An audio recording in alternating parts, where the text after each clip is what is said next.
जिल्ह्यात टंचाई उपाययोजनांची प्रभावीपणे अंमलबजावणी करावी.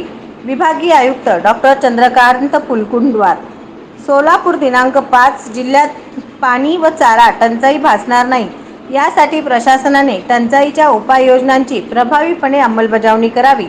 तसेच जिल्ह्याचा टंचाई कृती आराखडा माहे जून 2024 अखेरपर्यंत करावा, असे आवाहन विभागीय आयुक्त डॉक्टर चंद्रकांत फुलकुंडवार यांनी केले. नियोजन भवन येथील सभागृहात आयोजित जिल्ह्याच्या टंचाई आढावा बैठकीत विभागीय आयुक्त डॉक्टर फुलकुंडवार बोलत होते. यावेळी जिल्हाधिकारी कुमार आशीर्वाद, विभागीय आयुक्त कार्यालयाच्या सह आयुक्त पूनम मेहता, अप्पर जिल्हाधिकारी मोनिका सिंग ठाकूर, निवासी उपजिल्हाधिकारी मनीषा कुंभार, उपजिल्हाधिकारी महसूल अमृत नाटेकर, जिल्हा परिषदेचे अतिरिक्त मुख्य कार्यकारी अधिकारी संदीप कोहिनकर, जिल्हा जलसंधारण अधिकारी दयासागर दामा यांच्यासह अन्य विभाग प्रमुख उपस्थित होते. विभागीय आयुक्त डॉक्टर फुलकुंडवार पुढे म्हणाले की राज्य शासनाने टंचाई जाहीर केलेल्या तालुक्यांमध्ये विविध सवलती जाहीर केलेल्या आहेत. त्याची अंमलबजावणी होत आहे की नाही याची संबंधित यंत्रणांनी खात्री करावी.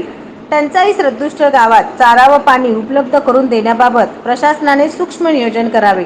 पाणी पुरवठा योजनेसाठी विशेष दुरुस्ती प्रस्ताव सादर करत असताना ही कामे तात्काळ पूर्ण करून घ्यावीत.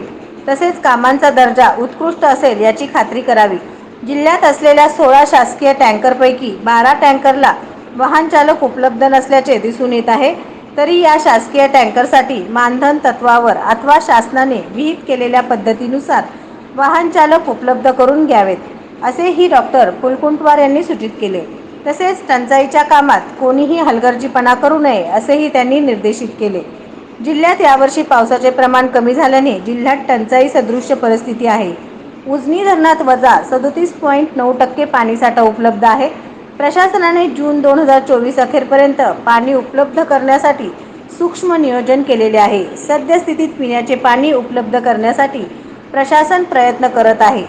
जिल्हा नियोजन समितीमध्ये 4,50,00,000 रुपयांचे चारा बियाणे खरेदी करण्यासाठी पशुसंवर्धन विभागाला उपलब्ध करून दिलेला असून यातून बियाणे खरेदी करून ज्वारी, बाजरी व मका उपलब्ध होत असून जुलै 2024 अखेरपर्यंत जिल्ह्यात चारा उपलब्ध राहणार आहे. तसेच जिल्ह्याबाहेर चारा घेऊन जाण्यास बंदी घालण्यात आलेली आहे, अशी ही माहिती जिल्हाधिकारी कुमार आशीर्वाद यांनी दिली. नवनवीन बातम्या पाहण्यासाठी SB न्यूज चॅनलला लाईक करा, शेअर करा, सबस्क्राईब करा.